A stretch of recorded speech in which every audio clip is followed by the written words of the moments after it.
నమస్తే. ఒక అర కేజీ దోసకాయతోటి ఆవకాయ పచ్చడి పట్టుకుందాం. సింపుల్గా చాలా టేస్ట్గా ఉంటుంది.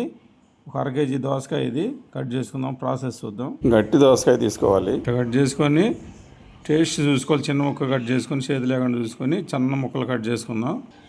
ఈ విధంగా చిన్న చిన్న బద్దలు కట్ చేసుకొని పెట్టుకుందాం. ఒక లోట అయిని దీంతో కొంచెం ఉన్నాయి.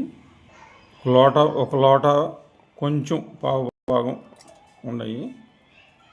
చూద్దాం ఇందులో కావాల్సిన ఇంగ్రీడియంట్స్. ఈ చిన్న గ్లాస్ తోటి సగానికి పైగా, అర కేజీకి సగానికి పైగా సాల్ట్. మీరు కళ్ళుప్పు పౌడర్ చేసి వేసుకోండి, బాగుంటుంది. నా దగ్గర ఇప్పుడు రెడీగా లేక నేను సాల్ట్ వేసుకుంటున్నాను. అదే గ్లాస్ తోటి గ్లాసుడి కారం,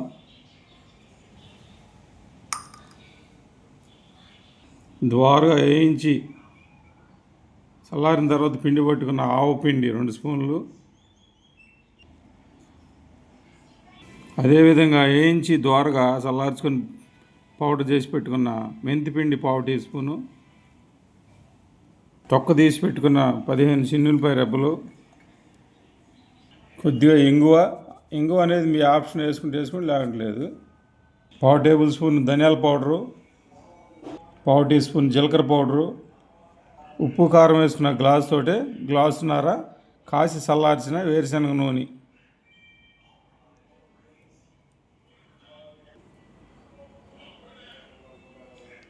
కలుపుకుందాం. ఇది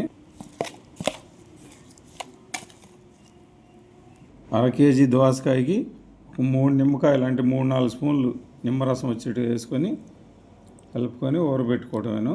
రెడీ అయిపోయింది పచ్చడి. సూపర్గా ఉంది. స్మెల్ అయితే మటుకి 2 రోజులు ఊరితే బాగుంటుంది. ఇది ఫ్రిడ్జ్లో పెట్టుకుంటే 2 నెలలు అట్టా 3 నెలలు ఉంటుంది. లేకపోతే ఒక 10-15 రోజులు బయట వాడేసుకోవచ్చు. ఒక అర కేజీ కాబట్టి వెంటనే రోజు కొంచెం ఈ ఫంక్షన్లో కూడా ఇది వేస్తారు అప్పటికప్పుడు రెడీ చేసి. థ్యాంక్ యూ ఫ్రెండ్స్, ట్రై చేయండి.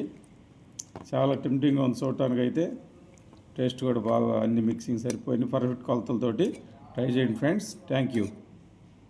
హాయ్ ఫ్రెండ్స్, దోసకాయ ఆవకాయ పచ్చడి 10 నిమిషాల్లో రెడీ అయిపోయింది. Thank you friends. సూపర్గా ఉంది టేస్ట్. ట్రై చేయండి ఫ్రెండ్స్. 2 రోజులు ఊరితే ఎంత బాగా బట్టి మొక్కకి చాలా టేస్ట్ ఉంటుంది. Thank you friends.